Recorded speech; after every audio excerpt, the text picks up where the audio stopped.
Ya, sementara itu rekapitulasi hasil pemilu 2024 masih terus bergulir pemirsa, di mana saat ini sudah ada 34 provinsi yang sudah dilakukan rekapitulasi. Dari 34 provinsi tersebut, pasangan nomor urut 2 Prabowo Subianto Gibran Rakabuming Raka unggul di 32 provinsi. Sementara pasangan nomor urut 1 Anies Baswedan dan Muhaimin Iskandar unggul di 2 provinsi. Sementara paslon nomor urut 3 Ganjar Pranowo Mahfud MD meraih sekitar 17%. Dengan demikian KPU ini artinya akan segera merampungkan proses rekapitulasi akhir pemilihan presiden 2024 dan bila mana memang proses ini sudah selesai dilakukan, tentunya bisa segera dilakukan sebuah konferensi pers untuk menetapkan pemenang ya dari kontestasi Pilpres 2024 ini.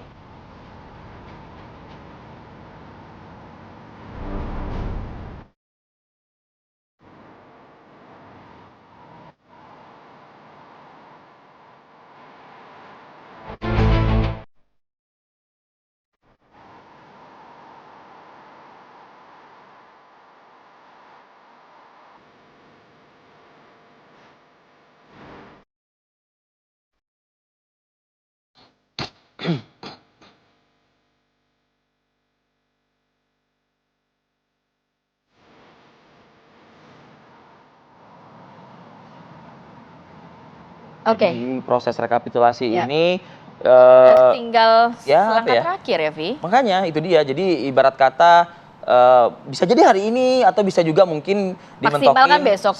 Itu dia sesuai dengan peraturan yang ada kan 20 Maret gitu. Betul. Pertanyaannya sih bisa diterima nggak oleh semua pihak, terutama dari kubu masing-masing paslon nih. Kan gitu. Kita sudah hadirkan juga beberapa narasumber di studio dan juga nanti akan bergabung via Zoom bersama kami. Di studio sudah ada Bang Juri Ardantoro, juru bicara TKN Prabowo Gibran.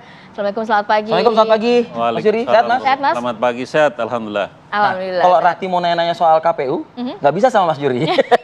Tapi beliau punya pengalaman lah. Betul, pernah begitu ya. Nah, ini juga sudah ada Mbak sudah hadir. Eva Sundari, ya ini juru bicara Timnas Samin. Apa kabar? Silakan langsung bergabung, Mbak Eva. Sehat, Mbak? Alhamdulillah sehat. Alhamdulillah sehat ya. Kemudian juga sudah bergabung bersama kami via Zoom sudah ada Bang Ahmad Baidowi, juru bicara TPN Ganjar Mahfud. Selamat pagi, assalamualaikum Bang. Assalamualaikum, Mas Awi.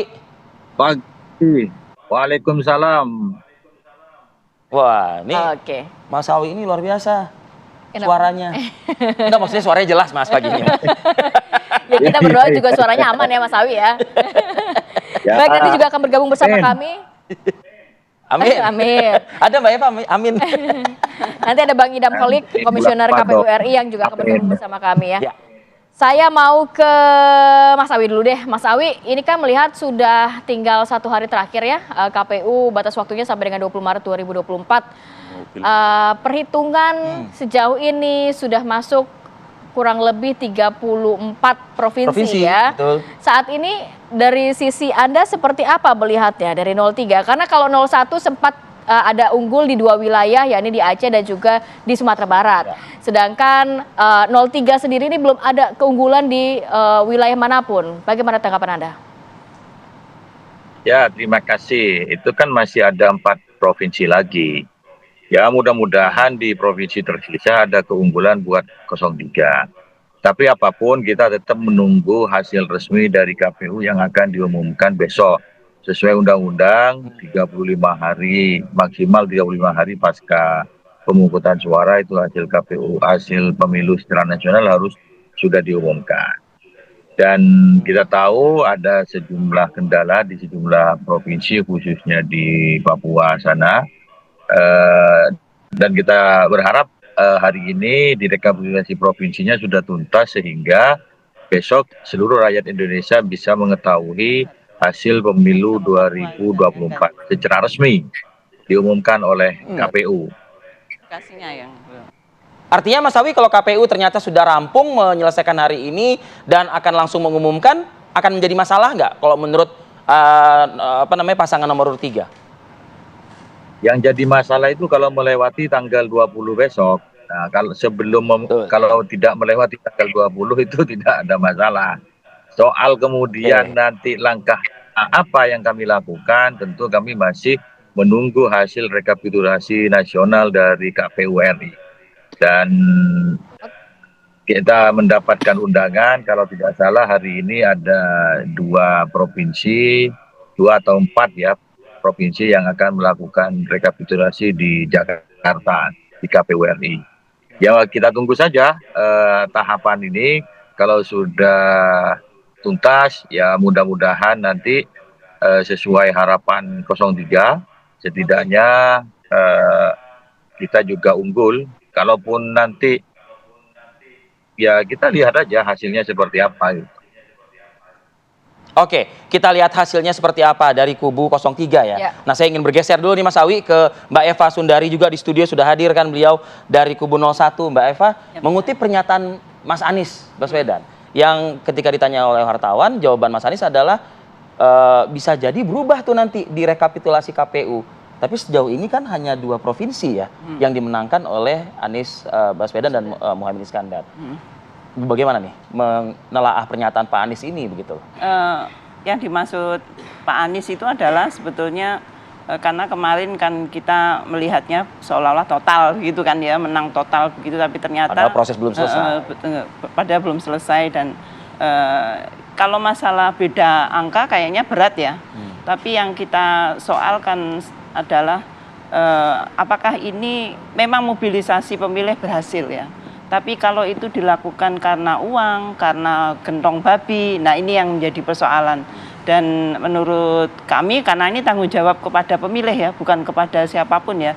Kita serius untuk memperjuangkan bagaimana sepatutnya suara itu harus dijaga, dan kalau toh memang beda suaranya tampaknya tidak bisa terkejar, kita ingin menunjukkan bahwa ya kayak dalam logika asas pembuktian terbalik ya, bahwa oh hasil begini, loh gimana caranya dapat kayak gitu. Jadi itu mungkin prosesnya kan masih terbuka ya. Berarti Misalkan masih ada ancang-ancang untuk nantinya ke tahap selanjutnya ya? Iya, kalau melihat data-data yang ada di medsos, yang ada di saksi-saksi, memang soal legitimasi ini penting ya, bukan hanya soal berapanya, tapi how you get that number ya.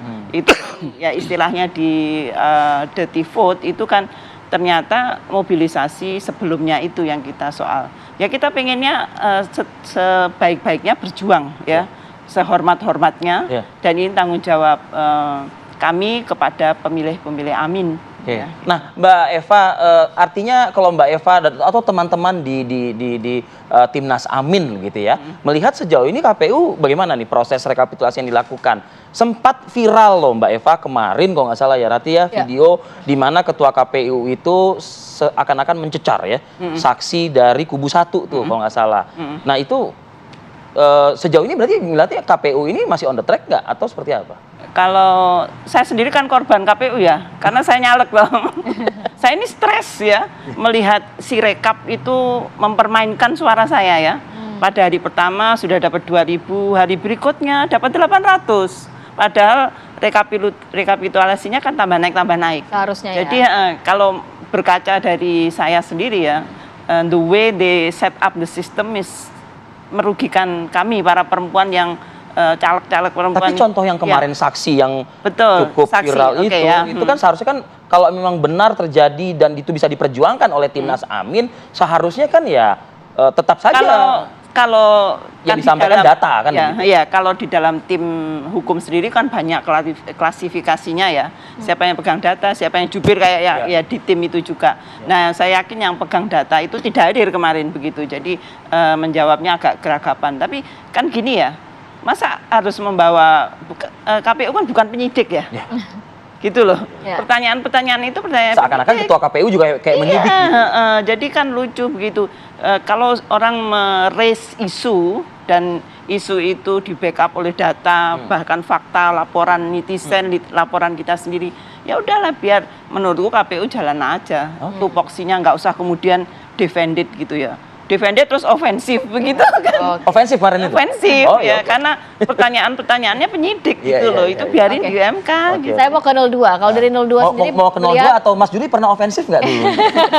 saat menjadi KPU gitu ya. Tapi kalau melihat dari 02 sendiri hasil perhitungan suara saat ini seperti apa? Ya memang dimenangkan oleh 02 begitu ya. Cuma kan tadi ada beberapa poin yang disampaikan oleh Timnas Amin, kemudian juga 03. Ya, pertama kalau kita lihat proses yang terjadi di KPU ya, yang di penyelenggara mulai dari pemungutan suara, penghitungan suara di TPS, rekapitulasi kecamatan, kabupaten, provinsi sampai pusat kemarin, sampai hari ini, dan saya salah satu juga yang beberapa kali hadir di rekapitulasi karena saya juga saksi di situ. Ya, secara umum proses itu berlangsung normal saja, sebetulnya biasa saja, nggak ada sesuatu yang dramatik atau sesuatu yang luar biasa yang membuat misalnya ada kegaduhan. Jadi sama sekali sebetulnya nggak ada. Tapi yang viral ada loh tuh. Pas viral itu saya ada. Oh iya? Saya ada di ruangan itu. Jadi, Berhak itu seorang ketua KPU melakukan itu? ya itu soal style ya. Tapi KPU mempertanyakan bukti ketika ada saksi yang Itu wajib. mendalilkan satu kecurangan atau penyuapan waktu itu kan ditanya mana buktinya gitu. Itu wajib ya ditanyakan? Iya wajib ditanyakan. Cuma cara bertanya itulah yang mungkin jadi persoalan. Oke. Jadi ya secara umum saya melihat situasinya normal saja. Ada beberapa dinamika yang mungkin agak keras tanda kutip ya. Itu lebih pada perdebatan di pileg. Ya. Bukan Bagaimana tadi pilpresnya suara ya? Mbak Eva tadi itu? Iya, pileg. Ada yang mempersoalkan sirekap. Ya. Padahal itu adalah rekap manual ya. Iya. Kalau sirekap itu kan sistem yang tadi Mbak Eva bilang Stressful. pernah mempermainkan hati para caleg. Para caleg perempuan khususnya ya. Kalau kelas bawah sih. Ya gitu. Jadi sirekap, kemudian ada soal integritas penyelenggara di tingkat bawah dan sebagainya.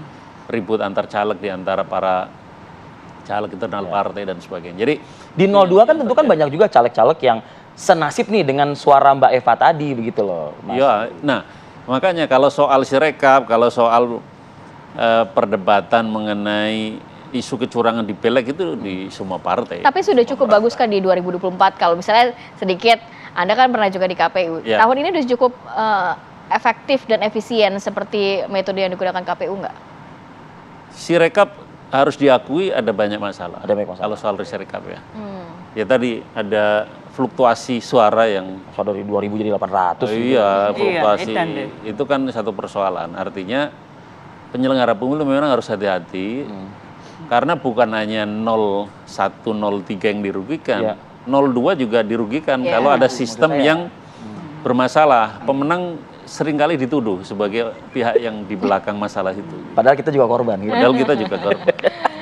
Oke, kita juga akan membahas lebih detail lagi mengenai jelang penetapan hasil akhir Pilpres. Semoga KPU bisa ada yang bergabung dengan kita ya pagi KPU ini. bisa bergabung biar kita tahu update-nya juga sudah sejauh mana, akankah diputuskan nanti malam atau justru esok hari. Kita akan kembali saat lagi tetap bersama kami.